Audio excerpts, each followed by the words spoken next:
Schools, whether we like it or not, we're reopening schools fall of 2020 COVID. So let's talk about the details of reopening a school, what that may look like in different settings, what your rights are, what your responsibilities are. If we haven't met, I'm Karen Mayer Cunningham, special education boss, helping families navigate and negotiate the 504 IEP process. And please like, subscribe, share, thumbs up, hearts, all the love, and subscribe to their YouTube channel, Special Education Academy, where we're going to house and hold all these trainings for special education parents so that you can have one thing, successful student outcomes, because that's what we're here for. So we talked earlier about kind of your four options. Obviously, there's more than four options. I was trying to give you guys sort of a thumbnail sketch of what those might be. You can go back and watch those in the prior video. They are, number one, obviously in person. We are going to open campuses. Hey guys, we're going to open campuses. Number two would be virtual. I'm going to kind of really unpack that. Number three would be homebound. Very specific need if your child has medical history and other health impairment, conditions that would prohibit that child from attending school, period, right? COVID or not. Homebound is done by a medical doctor. It's not something that we use because we don't want to go to school. And then the last one is unenroll. And so considering those, so you could unenroll, you could um, homeschool your little angel. You could be part of a co-op. You could join the church school. There's private school. I'm kind of talking details what those four options might look like and what your responsibilities are. So as we're talking about a kiddo with an IEP, an individualized education plan, or IEP stands for what, kids? I expect progress.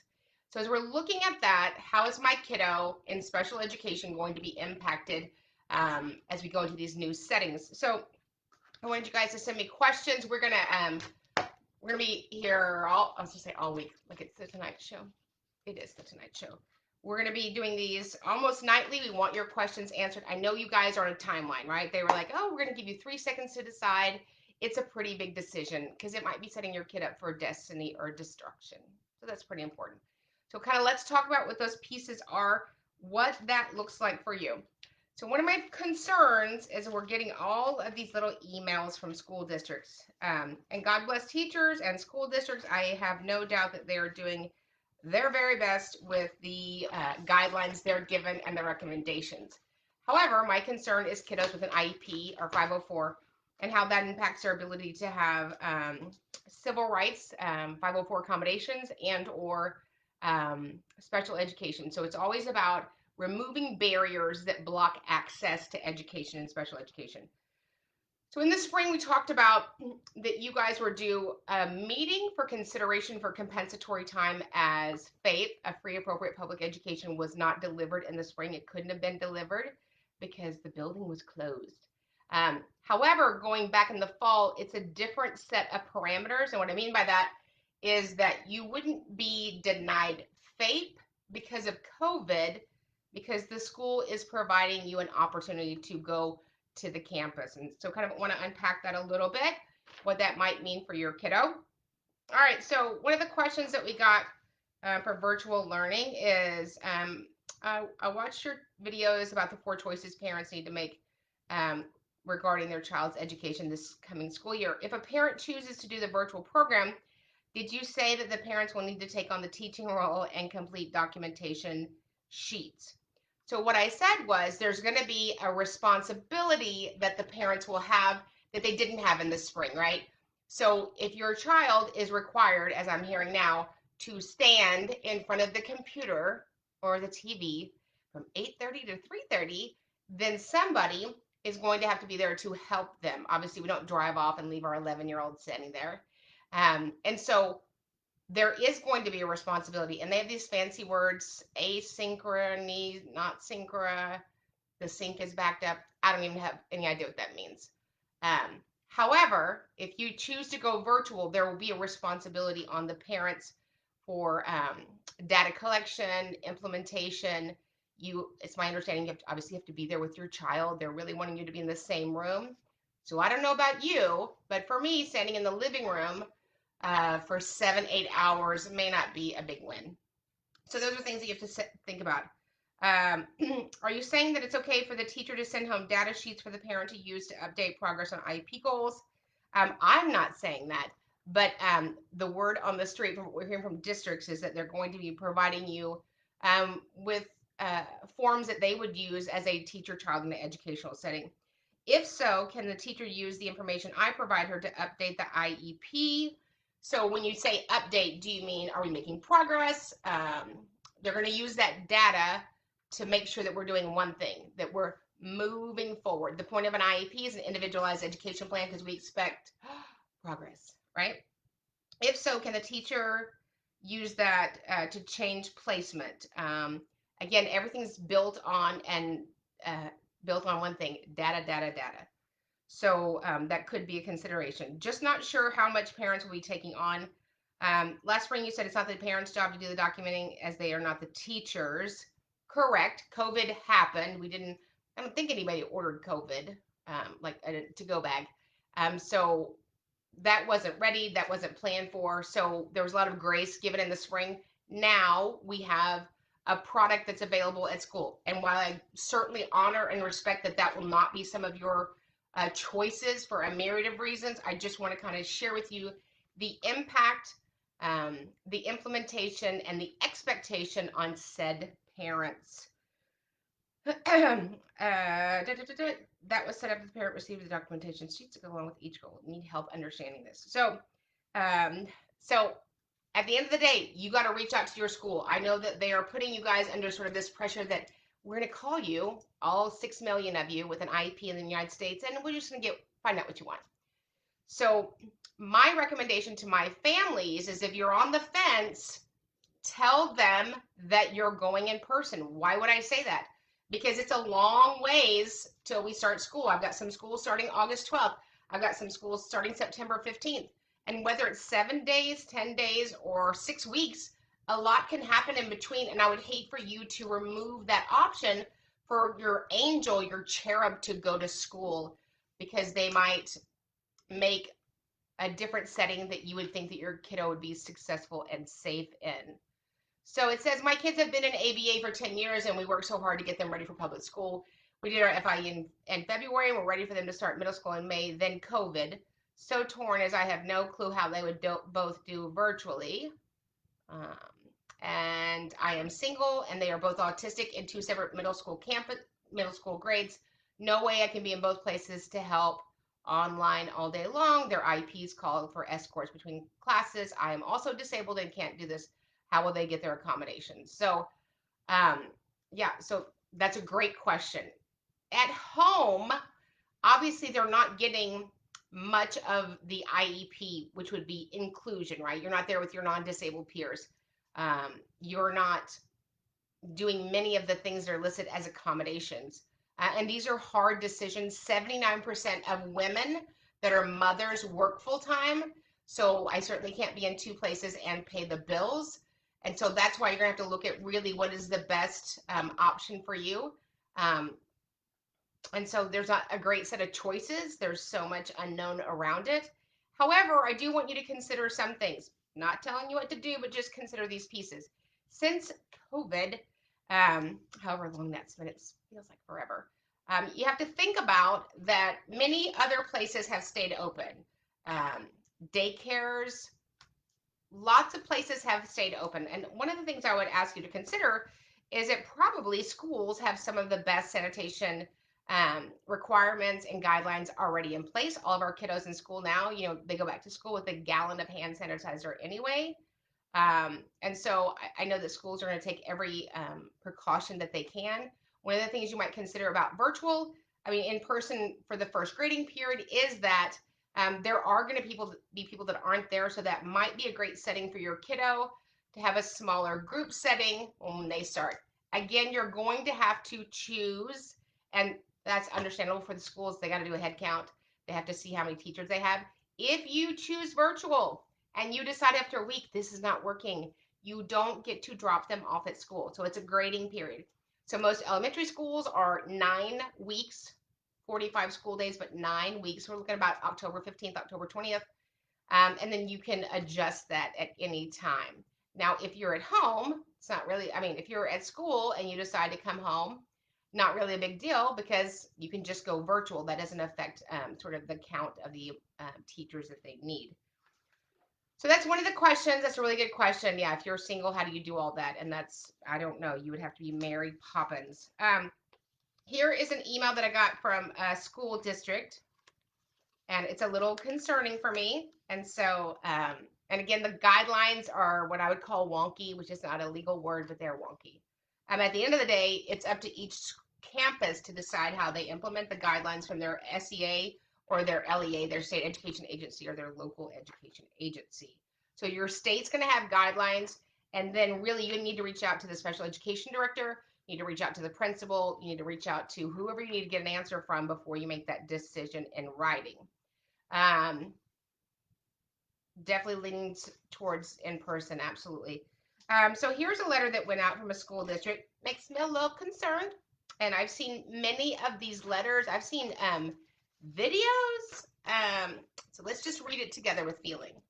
So the district is finalizing plans to resume face-to-face for all students. Once that transition begins, students will be provided with the option of attending school in a face-to-face environment or remaining 100% in the virtual learning environment. The remote option will include asynchronous opportunities. Is that really even a word? I feel like that was on the STAR test. The school district will continue to offer all students with disabilities a free, appropriate public education. But that's nice, because that's the law. All decisions regarding your student special education and related services will continue to be determined by your student's IEP committee with you as a valued member of the committee. We would call that a stakeholder. In some circumstances where a meeting is determined by you and your school as unnecessary, changes to your student's IEP may be made in an IEP amendment, a change to your student's program that can be made outside of the IEP process and only with your agreement. And then it goes on and on and on. So it talks in this letter, and I won't read it to you word for word because I feel like you would know exactly who it is. In an effort, this is called early return to campus model, the early return to campus model. In an effort to afford students with disabilities related services that are reasonably calculated to enable them to make progress on that which is in light of their unique circumstances, you mean they have a disability? The district recognizes that some special education students may require face-to-face services. For those students, the committee has determined that face-to-face are required. The district will provide such services through a face-to-face model on school campuses. Here's my concern. We're going to decide as a district which kids are more disabled than others. And so for me, that just screams discrimination. So while I understand the intent, if a child has a disability and then you're going to take that disability pool of children and then you're going to choose out of those children which ones really need it, I don't know where you get that barometer. So if I was the parent of a child with a disability, they would be in the really needed category. So it's a little concerning, that language, that they're going to decide as a committee who needs it. So for me, that means you're deciding which student is really disabled. And last time I checked, if they're disabled, they're disabled. So I'd really read the language. You need to read the small print.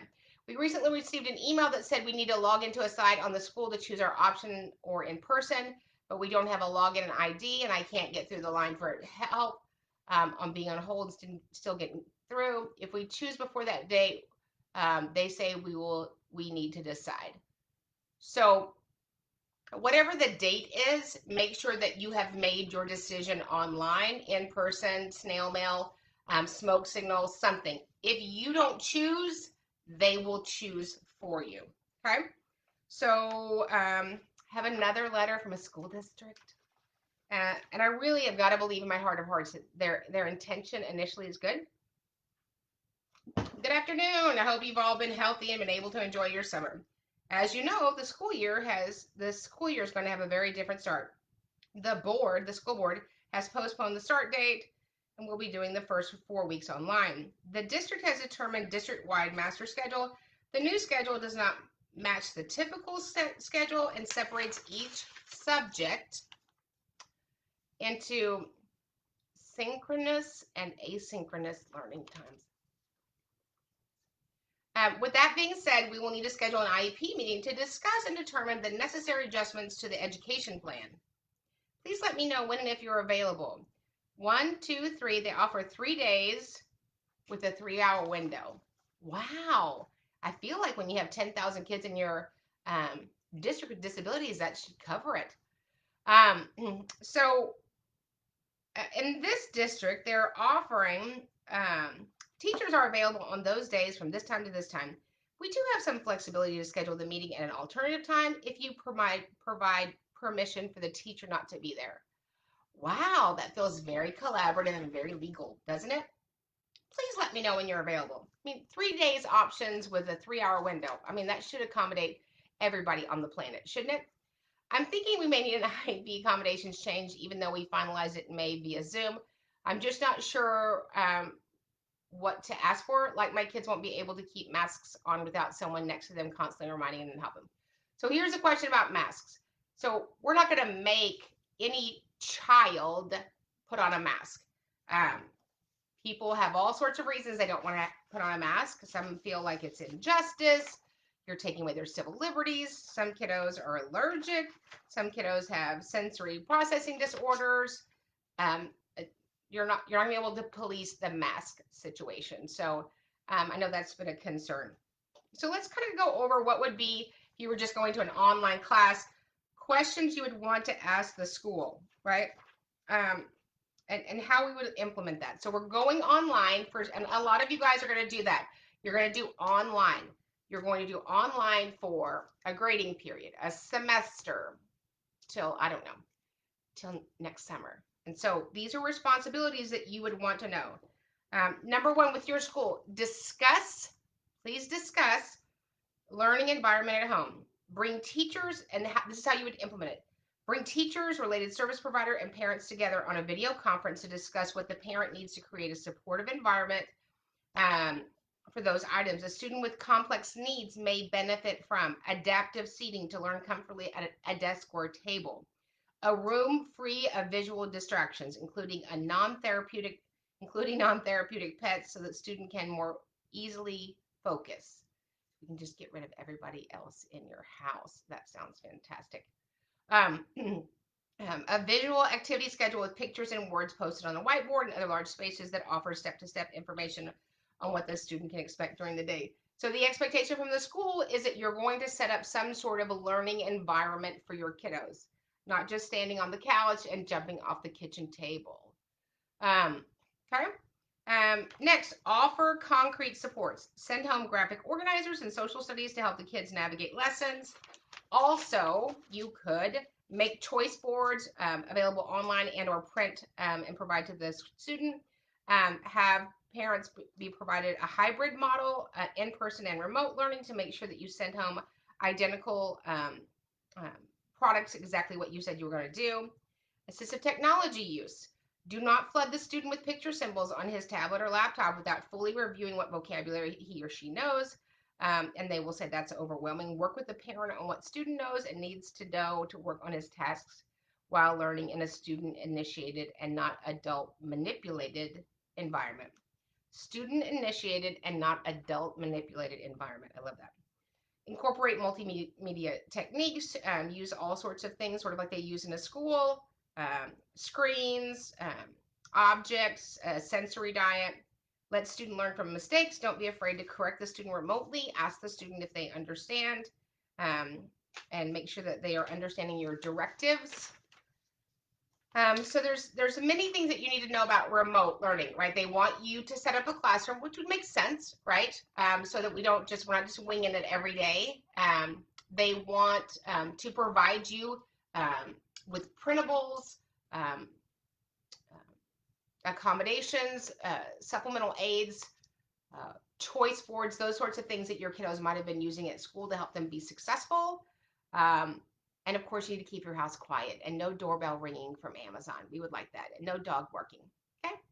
Um, let's see. Gotta watch. I'll watch the replay. So it's really important when you make this decision that somebody provides you documentation before you decide to go virtual. That somebody provides you documentation before you decide to go virtual. Otherwise, you have no idea what you're signing up for. If you go virtual, there will be an IEP amendment. You will not get a choice in it because it's what we would call, under statute, it's called a change in placement. So the first and best place to implement a child's IEP is at their home campus, right? And so we have kiddos that end up homebound or hospitalized or removed from the district into alternative settings. When we have that occur, it's called a change in placement, and your IEP is pruned. And so that's something else that you want to consider. The IEP will be pruned not by you, but by the school district. So I'd be very concerned if a school district says, hey, we can do your meeting at another time with no teacher. I don't think so. So those are the sorts of things that you want to make sure that you know. It will not be like the spring where we did what we could and, whatever we could do, we did, and everybody got 100. It's not going to be like that. You're going to be responsible for providing your student, making your student available electronically for almost the exact school day. Synchronous, asynchronous, let me just use regular words, just regular words. Again, most school districts or some school districts are saying that we will have immediate face-to-face depending on the severity of your child's disability. You'll have to figure out what that means for you. I think all children with a disability have the same need, and that is FAPE, a free appropriate public education. So again, the choices are in person, we go to the school, and we get our education there, our related services, our in-class support, and all the things. Number 2, virtual, and that is a commitment at minimum for a grading period, which is somewhere between 9 and 6 weeks. And then before that next grading period, you'd have the option to adjust as well. Number 3 is homebound. Those are for kiddos that have a serious medical history and are medically impacted by their disability, and they're unable to come to school. We don't do homebound because you're afraid of your child getting sick. So just want to be very clear on that. While we're virtual, a lot of schools are rolling out virtual for the first few weeks. If you have homebound, then your homebound will be also virtual. And then last, which, that's the great thing about moms and dads and adults and humans, is that we make things work. So I'm hearing all sorts of amazing things about parents, hiring a teacher on their block, and they're going to teach their kiddos in a homeschool setting. They're going to join a co-op. They're going to send their kids to private school. They're going to go to an online school that they choose. So here's the question, Karen. So COVID, I don't like the setup, all of that. So I'm just going to go private school, and then I'll make the district pay for it, right? Probably not. So a school district would pay for a private school when a hearing officer orders them to, usually at the end of a due process or at the end of a mediation, some sort of settlement agreement, because there has been an IDEA violation. So you guys have any more questions? We're here every night. We're going to get your questions answered. I know that they're moving quickly. And, as soon as they figure something out, they will change it again. Let's see. Okay. Will the kids be able to remove their masks during speech? Parents in our district are claiming they must wear a mask or leave school. So here's the problem with the mask. I can't see you, right? And I'm so visual and so it's like I can't hear people with their mask on. So reasonableness says you would take it off. However, I'm not in the school. I'm not going to be teaching at the school. I'm not that grown up. I do know that schools are being provided pallets full of PPE, so they will be available should your child not have one. They're not going to make the child leave the school because they don't have their masks on. Kiddos are kiddos. And so if you heard that, I'm so sorry. Any of those really specific questions, I would reach out to the superintendent. But no, we're not going to make a kid leave a school because he doesn't want to wear a mask or can't wear a mask. And then there'll be all the little kids who are the mask police, right? Billy took his mask off. He's touching his mask. That's not his mask, right? Obviously, they're gonna take their masks off when they eat. They're gonna do all of those things. So make sure that you're getting your information from the special education director and or the superintendent. Unfortunately, a lot of my parents that are also teachers know more as a parent for the rollout than actually the teachers do. So again, if you guys have questions, we're gonna kind of keep unpacking this tomorrow night. We're gonna find out tomorrow night what are the responsibilities for the parents. What is the school district asking you to do once you choose virtual? And so a lot of you have already chosen virtual. We're starting soon. A lot of you are going to be virtual whether you like it or not in the beginning. So hopefully the COVID, I know you're not supposed to say the, but I do. It's the COVID. And will be gone before we know it. Again, if you guys have a question for the next live about any of the remote learning, the online learning, the virtual learning going forward, the in-person learning, the expectation requirements, how you're going to stand there for 72 hours with your kiddo Monday through Friday. Just email me at Karen@specialeducationboss.com. We want one thing. We want successful student outcomes. We're always looking at meaningful benefit and harmful effect. They're both always in place. So thanks you guys for the questions. Keep it coming. Share this video, like this video, subscribe to the channel, Special Education Academy on YouTube. Hit the bell so you get notified anytime that we have a video or go live. And remember, when we get it right for the child, we get it right for everybody. Thanks, you guys. We'll see you in the next video.